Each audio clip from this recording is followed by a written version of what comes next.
we'll need an HTML document followed by a PHP script. We will enter in some user input via an HTML form. So let's create a form in our HTML document. Open it, close it.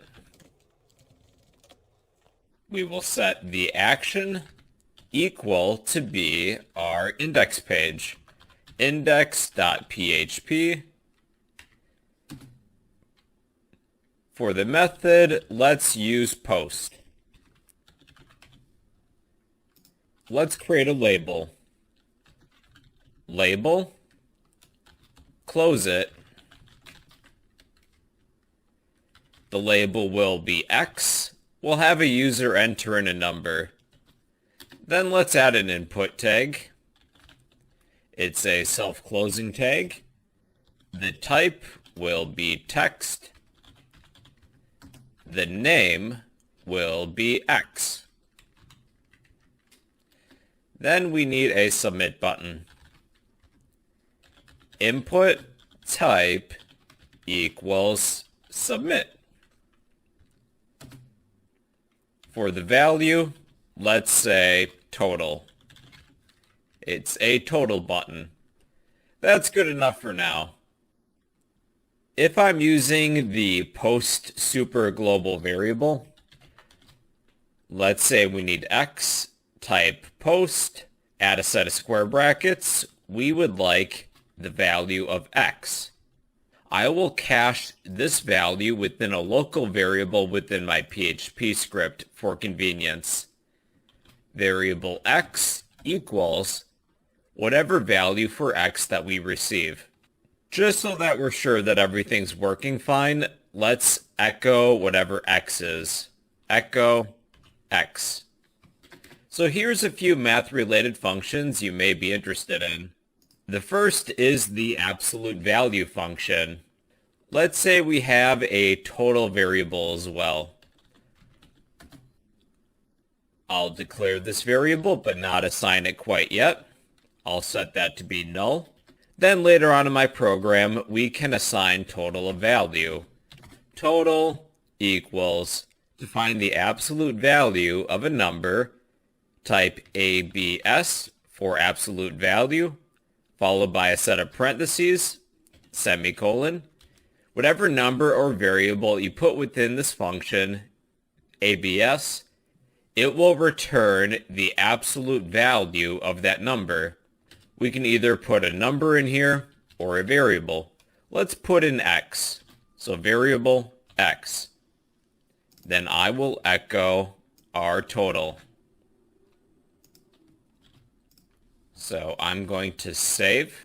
That is the absolute value function. Let's cover a few more. We have the round function. We can round a number. Let's assign total equal to, use the round function, then we will pass in our variable X. So let's save again. So let's copy this line. Replace round with floor. We will always round down. There's also ceil, meaning ceiling, which will always round up. Replace floor with ceil. Let's save. For this next example, we'll need another number. Let's copy our label and our text box, paste it, replace X with Y, here and here. We'll need two numbers this time. Let's get whatever Y is. So Y equals, within the post superglobal variable, we are looking for Y. We can use the power function to raise a base to a given power. Let's take our total variable equals power. We'll need two numbers or two variables. What is X raised to the power of Y? That is the power function. You can raise a base to a given power. Then we have square root. I'm going to put that here. Total equals SQRT, add a set of parentheses. let's find the square root of x. That's the square root function. We will need 3 variables.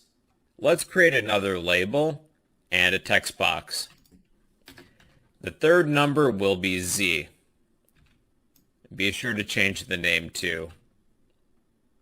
Then we will create one more variable. Variable z, post z. Then we have the max function. Total equals max. Whatever values or variables you place within the max function will give you the greatest value. What is the maximum number between variables x, y, and z? So let's save. Then we do have the min function, which will give you the minimum. That's the min function. The next function is an unusual one. It is the pi function. Total equals pi function. So add a set of parentheses. If you ever need pi, you can use the pi function. The next one's pretty useful. It is the random function. Total equals rand. This will give you a completely random number. I think up to just over 2 billion. Within the parentheses of the rand function, you can list 2 numbers for a minimum and a maximum. If you're rolling a 6-sided dice, the minimum would be 1, the maximum would be 6. We can either raise the minimum or raise the maximum.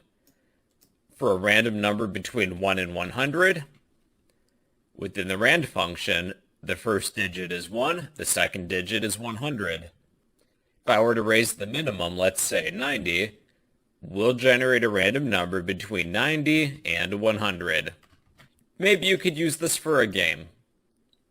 Now we're going to go over an exercise. For this exercise, we will have a user enter in a radius, the radius of a circle.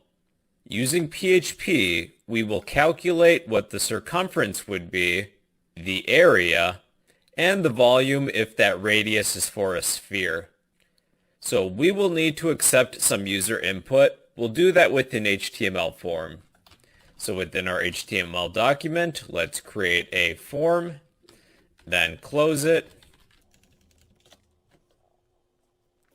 The action will equal our index PHP file.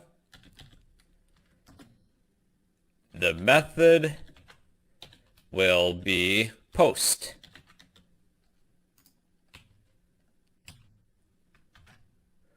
We will need a label. Close it. The label will be radius. Let's add a text box. We need a self-closing input tag. The type will be text. The name will be radius because we're accepting a radius. Then a submit button. Input type equals submit. For the value, let's say calculate. That's all we need. Within our PHP script, let's create a local radius variable. We will get the value from this text box via the post superglobal variable. Let's access the post variable. We are looking for the radius. And now we have a radius. We'll declare a circumference variable. I think that's how to spell circumference. That will be null. To calculate the circumference of a circle, we can follow this formula. Circumference equals 2 times pi. Pi, we can use the pi function, times our variable radius. Then let's echo, let's say circumference equals, add a placeholder, then insert our variable circumference. Let's say that this is in centimeters. Then I'll add a line break. There's one thing I'm going to change real quick. I'm going to add a line break after our form. We can use the round function to round to a given digit. I would like to round to the second digit after the decimal. Before we display our output, let's reassign circumference equal to, use the round function, then pass in our circumference. But I'm going to make one change. Normally the round function will round a number to the nearest whole integer. To round to a given digit, add a comma, then that digit place. Let's round to the second digit. Let's also calculate the area and the volume. We'll need an area variable. I'll set that to be null. To calculate the area, let's set area equal to, we'll need the pi function times our radius to the power of 2. We can use the power function, enter in our radius to the power of 2. Then we can round our area. Area equals round. Within the round function, enter in your area. We would like to round to the second digit after the decimal. Then we will display the area. Area equals our area variable. I think technically that should be centimeters squared. So let's save. Now we'll calculate volume if the radius is for a sphere. Volume equals null.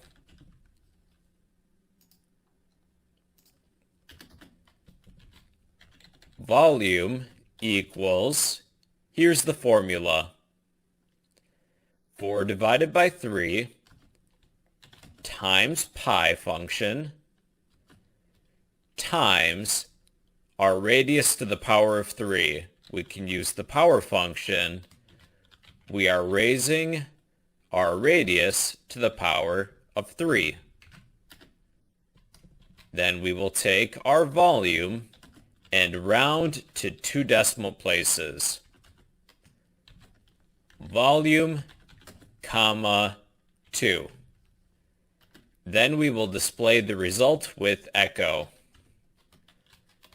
Volume equals, add a placeholder, our volume, centimeters, I think that's cubed technically.